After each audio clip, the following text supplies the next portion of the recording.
João, capítulo 8, versículo 32. E depois, Evangelho de Jesus, segundo escreveu João, capítulo 14, versículo 6. Se você trouxe Bíblia, pode acompanhar aí. Se você não trouxe, pode acompanhar com a gente aqui. A minha versão é a NVI. E diz: e conhecerão a verdade, e a verdade os libertará. E respondeu Jesus, em João 14, 6, eu sou o caminho, a verdade e a vida. Ninguém vem ao Pai, a não ser por mim. Pai, eu quero te agradecer por essa palavra, primeiro, estar ainda trabalhando na minha vida, e que com certeza irá trabalhar na vida das pessoas que aqui estão nessa noite. O Senhor escolheu esse dia, o Senhor escolheu essas pessoas para que estivessem aqui e que pudessem ouvir aquilo que o Senhor quer falar nessa noite. Que essa palavra, ela seja como uma semente plantada em cada coração e que no devido tempo ela venha dar o seu fruto no nome de Jesus. Amém. Existem muitas verdades no mundo, mas também existem muitas mentiras que nos fizeram acreditar que eram verdades. E na maioria das vezes você aceitou uma mentira na sua vida se tornar uma verdade. Eu já ouvi muitas pessoas dizerem: você é um drogado, sendo que a pessoa não era, ela acabou aceitando isso. Você é uma prostituta, quando não era, e a pessoa acabou aceitando isso. Palavras que foram lançadas, inclusive na infância, você adotou isso sobre a sua vida. Isso se tornou para você uma crença limitante. Você precisa saber que a sua mente mente. Já percebeu quando você está filosofando consigo mesmo, assim como Davi fazia? E você se pega conversando consigo mesmo, por exemplo, esse ano eu vou viajar. Eu vou fazer a viagem dos meus sonhos. E será maravilhoso. E de repente, o seu lado do cérebro que só faz contas diz assim: você não tem dinheiro, inclusive você está numa pandemia. Já percebeu isso ou não? Você sonha. Então, a sua mente tem o poder de sonhar, de te levar às alturas, te levar ao futuro, mas também tem o poder de te manter no passado ou fazer com que você fique preso no presente. Você precisa olhar para o seu futuro com mais esperança. O seu passado não pode ter mais poder sobre a sua vida, porque o passado definitivamente ficou para trás. Se for para poder falar de passado, que seja para falar de coisas que te trouxeram até aqui. Então você precisa romper com essas crenças limitantes que talvez você mesmo criou. Com a famosa frase: eu não consigo porque eu não tenho dinheiro. Eu não consigo porque eu tenho medo. Eu não consigo porque todas as vezes que eu tentei, eu falhei e fracassei. Na verdade, fracasso não é tentar e errar. Fracasso é deixar de persistir. Acredite nisso. Fica mais fácil viver a vida quando nós chegamos ao entendimento que a verdade é uma pessoa. Diga comigo, a verdade é uma pessoa. Porque a Bíblia diz: e conhecereis a verdade, e a verdade vos libertará. Escute, nós estamos aqui em um mês profético, aonde nós acreditamos que curas e milagres acontecerão. Nós estamos orando, mas acredite que o que mais vai libertar você vai ser a palavra que você colocar em seu coração e acreditar. De nada vai adiantar você chegar aqui todos os cultos, fazer a sua oração, mas não começar a viver essas verdades ensinadas aqui. E conhecereis a verdade, e a verdade vos libertará. Mas por que eu digo que a verdade é uma pessoa? Porque ele diz: eu sou o caminho, a verdade e a vida. Só se pode conhecer alguém com tempo. Inclusive você precisa entender que quando eu falo de verdade, você precisa acreditar que essa verdade é uma pessoa que é Jesus. E muitas das vezes você não vive a verdade que Ele quer que você viva, porque o nosso opositor e o nosso inimigo é o pai da mentira. que é o diabo. Não se engane achando que o diabo é inimigo de Deus. A palavra do Senhor diz assim, lá no livro de Apocalipse, tratando das coisas escatológicas, que nos finais dos tempos, Jesus destruirá Satanás com um sopro.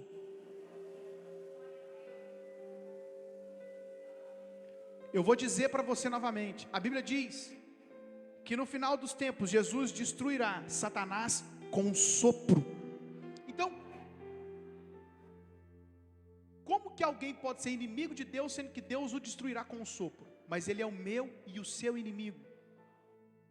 E não se iluda, porque ele é poderoso. Agora, no nome do Senhor dos Exércitos, no nome de Jesus, nós podemos todas as coisas no Senhor.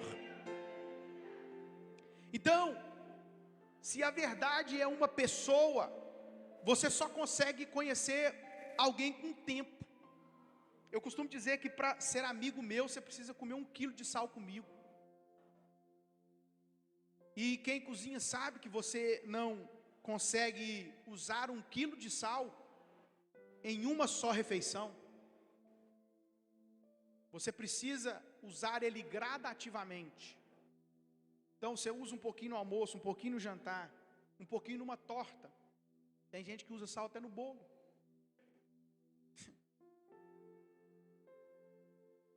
Mas eu conheço pessoas que rapidinho conseguem virar seu amigo, porque a sua vida é aberta demais para qualquer pessoa. E depois você se frustra muito fácil. Mas foi você que abriu e deu legalidade para qualquer pessoa entrar na sua vida. Então, para poder se tornar um amigo seu, precisa de tempo. Comer 1 quilo de sal com você vai demandar tempo. Algumas pessoas que você acha que conhecia, quando fez algo que você não imaginava, principalmente que você não agradou, você diz da pessoa: eu nunca esperava isso de você.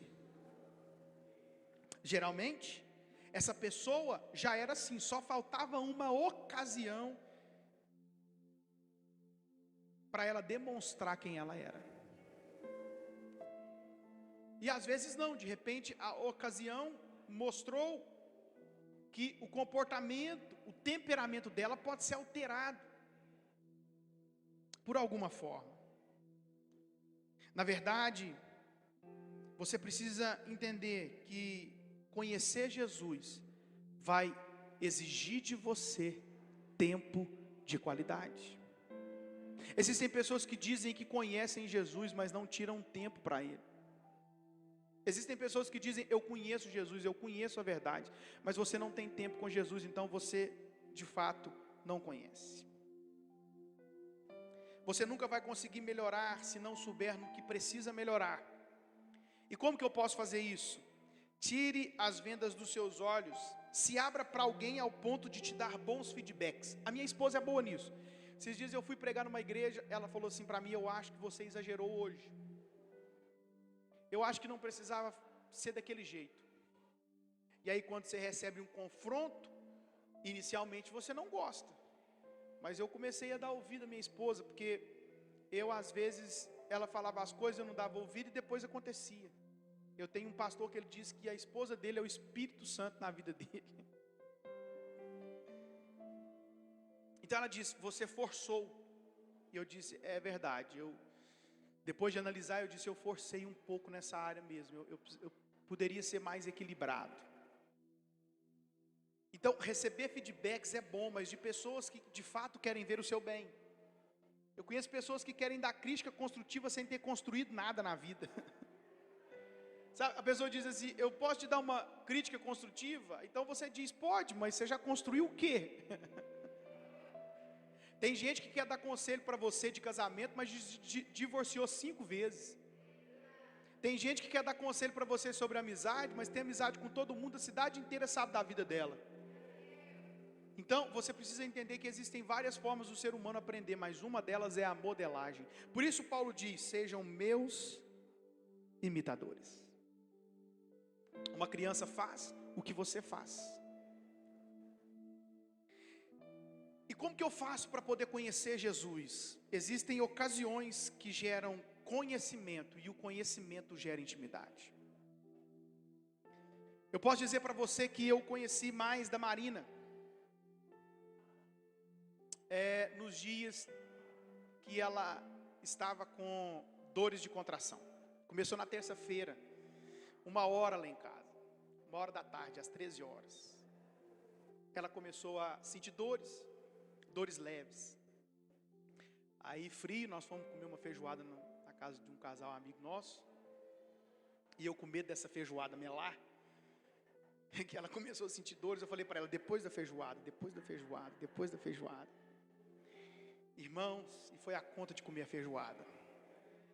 As dores se intensificaram, então nós fomos para a cidade do lado, e de madrugada doía muito, nós fomos ao médico, e o médico fez o toque, e ainda não havia dilatado.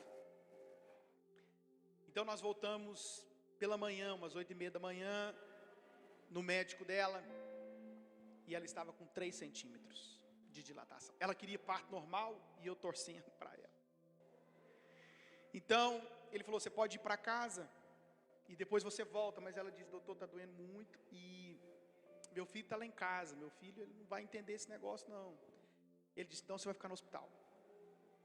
Então, nós fomos para o hospital. Chegamos no hospital, eu posso dizer para você que ela ficou mais de 15 horas sem se alimentar.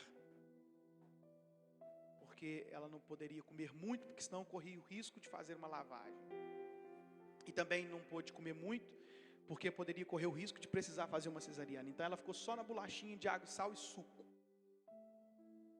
Então, eu posso dizer para você que eu vivi um dos melhores momentos da minha vida junto com a Marina. Mas nós ficamos trancados no hospital de 9h da manhã até as 18 horas. Trancados, num quarto, só eu e ela. E só através disso que eu pude ver o quanto que a minha mulher é mais forte do que eu pensava. Foi só através dessa ocasião que eu fui ver o quanto que ela se sacrificou para colocar a Chara no mundo. E só lá que eu pude ver o quanto ela é guerreira. Se você estiver assistindo, meu amor, eu te amo. E lá ela chorava. As contrações vinham a cada 5 minutos. Ela chorava. Ela deitava no meu colo. Eu fazia carinho nos cabelos dela. Nós dançamos juntos. Nós colocamos um funk gospel. Eu falei, vai até o chão, irmã. Irmã, vai até o chão, irmã, vai. E eu vou com você. Nós dançamos juntos. Acho que eu nunca dançaria um funk gospel com a Marina na minha casa. Eu vai até o chão.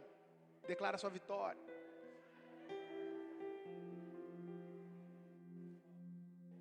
Chegou por volta das 16 horas. Ela falou, eu não aguento mais. Ela queria tanto o parto normal. Ela falou, mas eu não aguento mais.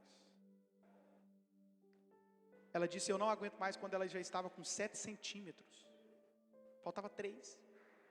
45 do segundo tempo. E ela foi para o bloco cirúrgico. O médico deu anestesia. Ele ia estourar a bolsa dela porque ainda não havia rompido para ter o parto normal. Em 1 hora no máximo, a Chara chegaria de parto normal. Ela foi para o bloco cirúrgico, eu falei com ela, falei, amor, você é forte, você é valente, você é guerreira. Não foi porque você não conseguiu o seu objetivo que você não é forte. Você se mostrou ser mais forte do que eu imaginava. E nós fomos para a cesariana. Quando eu chego na cesariana, o médico falou, você pode ficar aqui de frente para ela? Eu falei, não, te agradeço, mas eu não vou ver isso de frente não, doutor. Vou ficar do lado da minha esposa, que foi aonde Jesus mandou eu ficar. E ele falou, esqueci que você é pastor, né? Ele falou, isso aqui é profético, né? Multiplicar, né? Crescer e multiplicar. Eu falei, pois é, doutor. Vai ter outra coisa aí também que é da Bíblia, viu? O que é? As dores de parto veio por causa da Eva. Preguei para o doutor lá dentro. Nós tivemos a Chara, nasceu a cara do Benjamin. Mesma coisa, tá tirando o Benjamin, como 3 anos atrás. Levou para a mãe, beija a mãe. A mãe beijou. Levou para o pai, beija o pai. Eu falei, eu te agradeço. Parece que eu já vivi isso na minha vida. Doutor, eu não vou beijar ela não, eu amo ela de todo o meu coração. Pode ficar tranquilo, eu não quero atrapalhar nada. Então, terminar de limpar ela, eu deixei lá a Marina e voltei. Eu quero dizer para você que eu amei mais Marina. Eu estou mais apaixonado por aquela mulher, gente. Mas se não fosse essa ocasião, eu não iria conhecê-la. Eu acho que você já pegou no seu espírito. Eu acho que você já entendeu. Eu acho que você já entendeu que eu quis dizer que essa ocasião está fazendo você conhecer Jesus mais de perto. Eu acho que você já entendeu que essa luta que você está passando te levou para o vale a fim de você conhecer Jesus mais de perto. Eu acho que você já entendeu que essa doença que você está passando por ela está fazendo você orar mais todos os dias, porque você não orava. Eu acho que você já entendeu que esse é um processo que Deus permitiu que você passasse. E de repente você ainda está no meio desse processo, não está entendendo nada, mas você ainda entenderá. Processos, eu me lembro que eu cheguei para mais perto de Deus quando eu descobri que eu tinha um problema dos meus ouvidos. Problema desde criança, mas os meus pais nunca tiveram condição de tratar isso. O SUS era terrível, tem gente que acha que é ruim agora, você não faz noção. 25 anos atrás. E quando você me vê puxando aqui, irmão, não é uma mania, não, é uma necessidade. E aqui em Lagoa da Prata mesmo, eu passei por uma cirurgia onde os médicos colocaram 2 tubinhos, um tubinho de cada lado. Porque o meu ouvido não tem ventilação, como os ouvidos normais têm. Não passa ar lá para dentro, então tem uma pressão aqui. Então, eu fiz essa cirurgia e com 6 meses mais ou menos, o próprio organismo expulsava esses tubinhos porque eram de plástico. Então assim aconteceu. Mas o problema não foi resolvido. Então o médico me mandou para Belo Horizonte, para um especialista. Eu ouço zumbidos. Principalmente quando eu estou sozinho, eu tenho uma pequena perda de audição. E eu ouço zumbidos, principalmente à noite, quando eu estou sozinho, nós vamos dormir. Às vezes parece que tem um bando de homem batendo laje, uma bitorneira ligada. Às vezes parece que tem um estacionamento gigante, igual o da igreja. E os alarmes começam a tocarem juntos.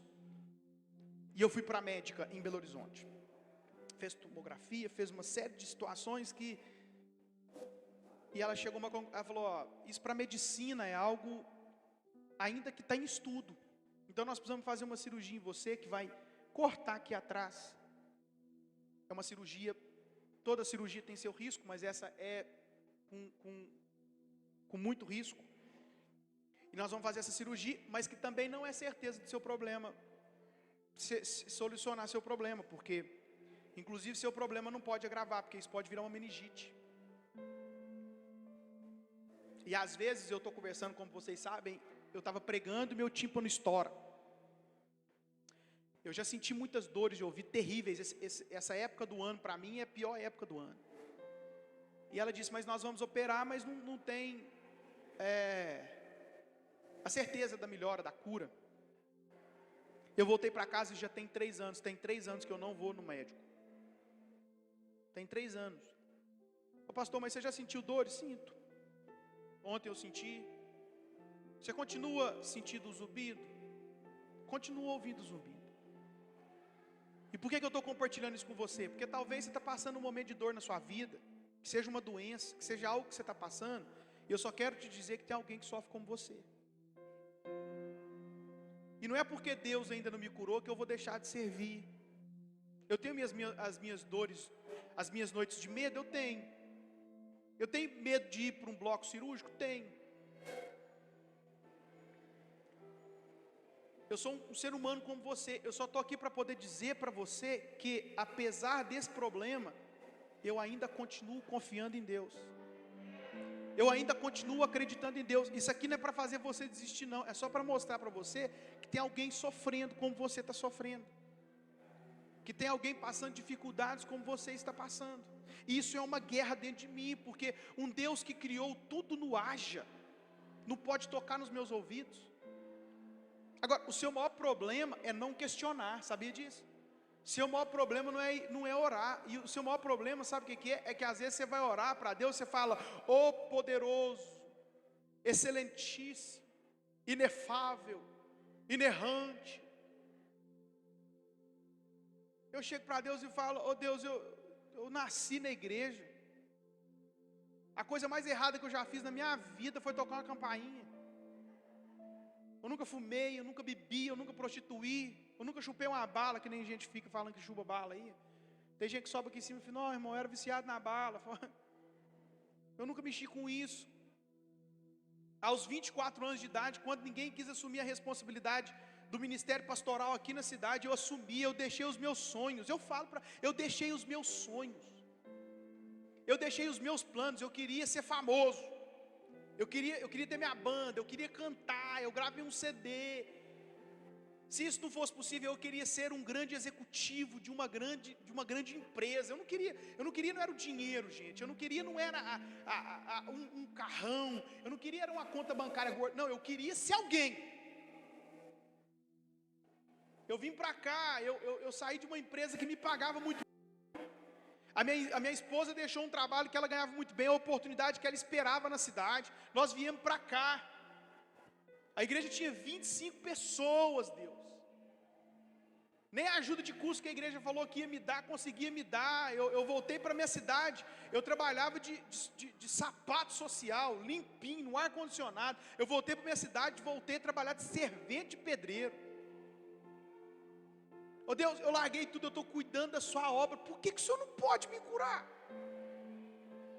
Por que o Senhor não me cura? Me fala o que está acontecendo. Irmãos, sabe qual que é a resposta? Não sei.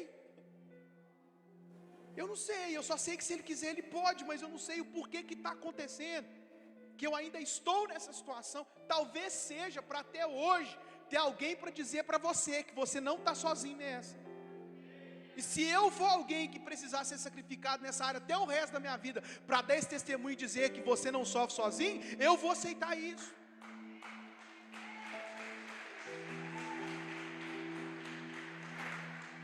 Isso me incomoda, irmão, isso me chateia. Eu acordo pensando nisso, eu durmo pensando nisso.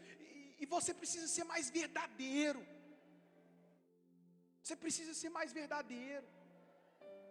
Sabe, quando ela falou assim, nós vamos te operar e é de risco. Marina estava grávida de 8 meses. Eu falei, não, você está doido. Pastor, mas você não está sendo negligente? Não, irmão, vai para o hospital. Se você precisar, vai para o hospital. Se você precisar, procure um médico. Tome os remédios. É isso que eu fiz. Agora, eu só não fui lá mais, porque ela falou para mim que possivelmente esse problema não vai acabar, você vai me operar. Eu falei, então Deus, eu não vou. Eu estou nas suas mãos. Eu não estou dizendo que eu não vou nunca mais. Mas ainda que eu passe pelo vale da sombra da morte, eu não temerei. Sabe, irmãos, dificuldades da vida acontecem com a gente. O meu pai, para mim, ele era alguém imortal. Sabe? Meu pai hoje tem 59 anos. E em 2019, ele foi detectado com 4 lesões graves no coração. O médico entendeu que não precisaria ser tratado cirurgicamente, apenas com remédios. Mas ele tem 4 lesões graves. E ele já tinha diabetes, que levou a ter essa lesão no coração, que também levou a ter pressão alta, e que também o levou à insuficiência renal. Gente, meu pai é o meu herói. Eu sou pastor porque meu pai é pastor. Eu tenho uma liderança de excelência porque meu pai teve uma liderança de excelência. Eu sou um pai de família porque meu pai me ensinou a ser um pai de família. Eu tenho responsabilidade porque meu pai me ensinou a ter. Meu pai é o meu herói.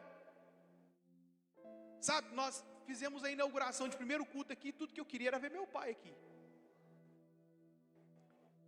Sabe, eu falei, Deus, eu queria tanto que meu pai estivesse aqui para ver isso.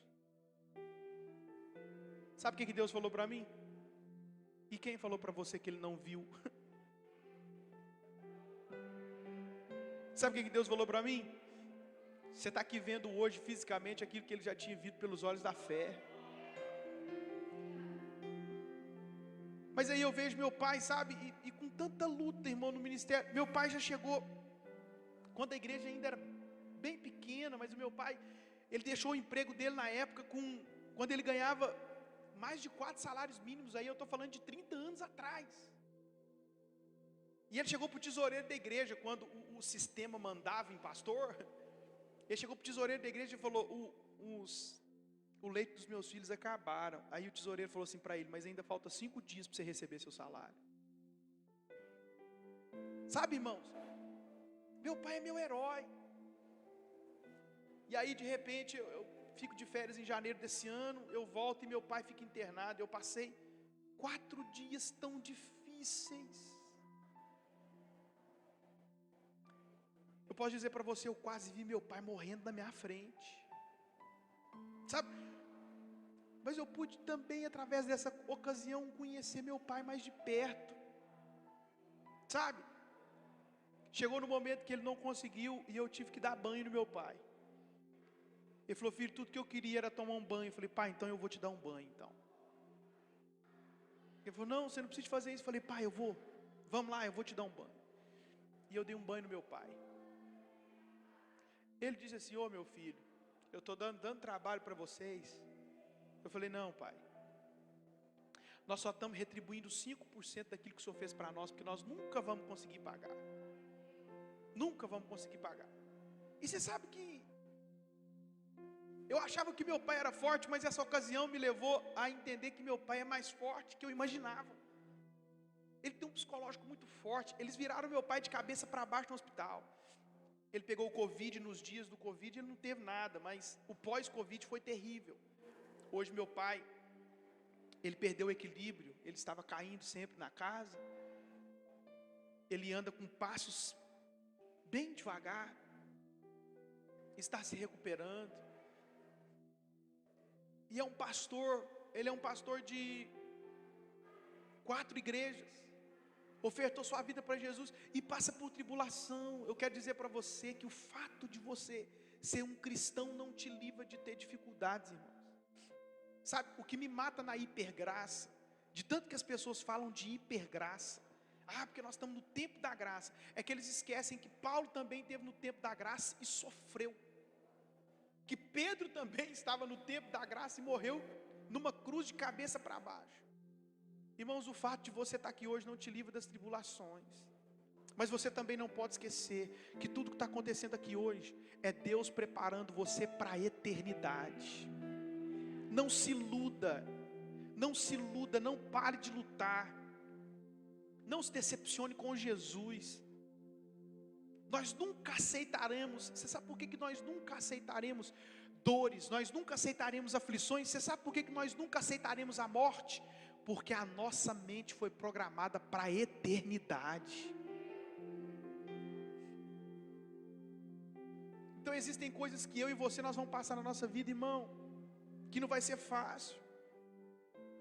Sabe, eu conheci Jesus mais de perto quando eu peguei o Covid e fui para o hospital.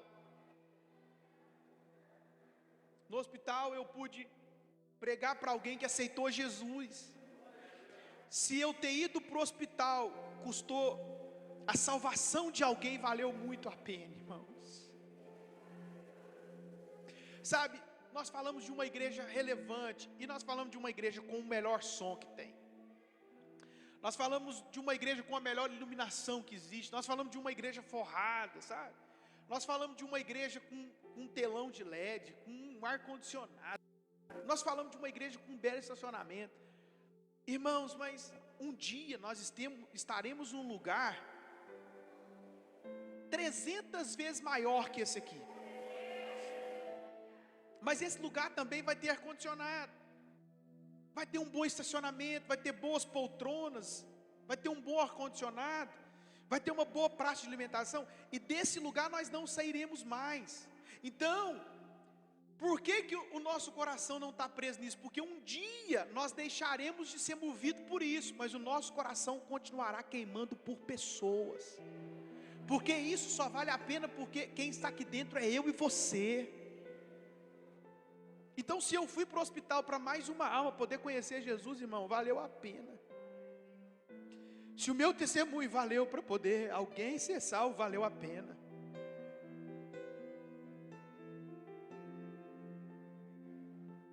Eu tive um dia que a minha saturação foi caindo tanto, que eu achei que eu ia morrer. Eu estava no hospital e os irmãos são muito amorosos, mas a minha família toda mora aqui do lado. E o Benjamin tem 2 anos e meio. A Marina grávida de 7 meses e também foi infectada. E a Marina sozinha. E a nossa família queria vir, mas não podia, porque também senão teriam um contato, correriam um grande risco de serem infectados. E eu precisei ser forte. Oh Deus, a minha esposa está lá em casa, grávida, junto com meu filho que precisa de tanta atenção. Deus usou anjos aqui para poder cuidar dela. Mas eu saí, sabe? Com 7 dias eu estava em casa. Cheguei com mais de 60% dos pulmões comprometidos. Uma guerra muito grande que nós travamos, porque você sabe do tamanho da relevância da igreja na nossa cidade. Nós mudamos para cá, o diabo nem um pouco satisfeito. E 5, 6 dias depois, eu senti dores do lado direito. E eu já sabia o que era, porque eu já passei por isso umas 3 vezes. Era um cálculo nos meus rins, no meu rim direito. Então tudo que eu não queria era voltar para o hospital de novo. Mas menos de 10 dias estava eu no hospital de novo. E quando eu chego para ser internado, o médico disse: corre o risco de não ter vaga para você. E você vai precisar fazer o teste do Covid, porque se você tiver com Covid, eles não vão te internar. E eu tinha acabado de sair. Existem alguns casos que eles falam que o vírus ainda continua no corpo e pode dar um falso positivo. Irmãos, enquanto eu esperava o teste. Sabe, toda cirurgia tem seu risco, mas essa cirurgia foi uma cirurgia simples, mas eu não queria mais ver o hospital na minha vida. Eu estou contando para você um segredo do meu coração, para você poder entender que você não passa suas dores, só você passa. E eu fui, junto com meu irmão, para a glória de Deus a cirurgia foi um sucesso. Nós voltamos para casa. E eu tive uma descarga emocional muito grande. O diabo tentou tomar a minha alegria, o diabo tentou tomar a minha celebração de estar aqui nesse lugar.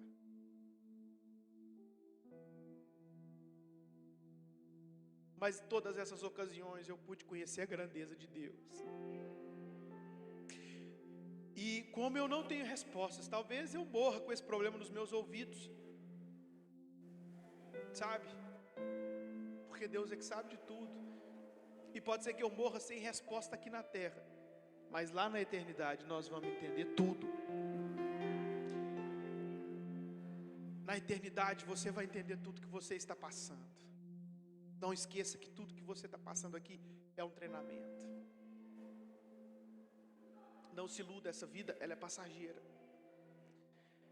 E o mais gostoso do Evangelho é que Jesus não nos iludiu. Ele disse: no mundo vocês vão ter aflições, mas Ele também disse: tem de bom ânimo, porque eu venci o mundo. E sabe por que eu não desisto? Porque Jesus não desistiu. E o fato de você já ter pensado em desistir não faz de você alguém menor do que ninguém, porque até Jesus pensou em desistir. Até Jesus, quando Ele disse: Pai, eu já previ, já antecipei o meu sofrimento, se possível, passa de mim esse cálice. Jesus disse: se possível, passa de mim essa dor. Mas quando você lê o texto, você vê um ponto e uma vírgula. Não só uma vírgula, porque o ponto e uma vírgula significa um tempo maior do que a vírgula. E quem sabe nesse tempo, desse ponto e vírgula, Deus estava conversando com Jesus. E dizendo para ele, Abraão estava disposto a entregar o seu filho. E Jesus, com certeza, pode ter pensado, eu vou morrer. E eu vou para a cruz. Porque eu estou conseguindo ver como onipotente, onipresente que sou, que tem uma igreja. Do ano de 2021. No mês de julho, que estará fazendo uma série de mensagens sobre curas e milagres. E essa igreja precisa que eu vá para a cruz. Irmão, Jesus foi para a cruz e através do seu ato de redenção nós estamos aqui.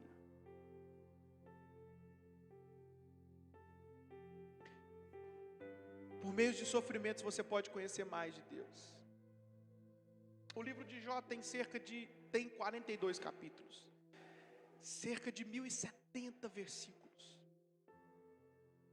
Mas dos 42 capítulos, apenas 2 capítulos, com 17 versículos, falam da sua linda história. Os 5 primeiros versículos do primeiro capítulo fala da sua glória, fala da sua família. E os últimos 10 versículos do capítulo 42 fala da restituição. Mas todos os outros 40 capítulos falam da história triste que Jó teve. Além da perda dos filhos, além da perda dos bens, dos amigos. Os médicos, uma junta médica americana, tentando entender o que aconteceu com Jó. De tanta doença que teve, deram um nome para aquilo que Jó tinha. Jó teve furunculose estafilosófica generalizada. Você nunca viu falar nessa doença. Porque foram múltiplas doenças. Mas no capítulo 42, nos versículos iniciais, Jó diz: antes, eu te conhecia de ouvir falar. Mas hoje, os meus olhos te veem.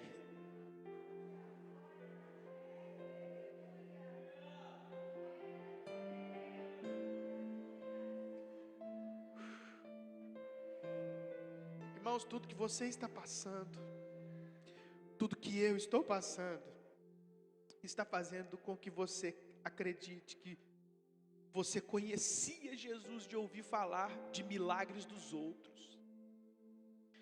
Mas a partir de hoje, nesse mês, os seus olhos vão ver o seu Deus.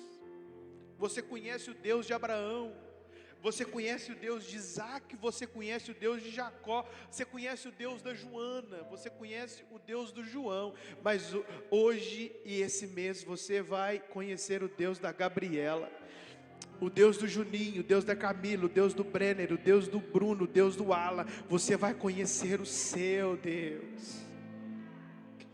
E ao falar desse Deus, você dirá para as pessoas: acredite, porque eu conheço esse Deus. Você vai ouvir muitas pessoas contando de milagres aqui, de restauração, de coisas lindas que aconteceram. Mas hoje Deus me trouxe aqui para poder compartilhar um pouquinho da minha história e dizer para você que se você ainda está nesse processo, aguente firme, você vai vencer. Eu gosto daquilo que a palavra do Senhor diz em Apocalipse capítulo 2, versículo 7, que diz: ao que vencer dar-lhe-ei a comer da árvore da vida que está no paraíso de Deus. Ao que vencer, nós ainda estamos em guerra. A luta não acabou, irmãos. A luta não acabou. Anos atrás, alguns cristãos americanos usavam um broche com a frase: por favor, seja paciente, Deus ainda não concluiu a obra dele em mim. Deus está usando isso para te levar para um próximo nível. Irmão, se um dia eu falhar com vocês, tenha paciência, Deus ainda não concluiu a sua obra em mim. Irmãos, eu acredito que nos próximos meses, eu acredito que no próximo mês, eu acredito que nos próximos anos, eu vou dizer para você que Jesus curou os meus ouvidos. Eu quero dizer e profetizar que nesse mês ou nos próximos meses eu vou dizer para você que Jesus curou meu pai. Mas eu também quero ver o seu testemunho dizendo que Deus realizou grandes coisas na sua vida.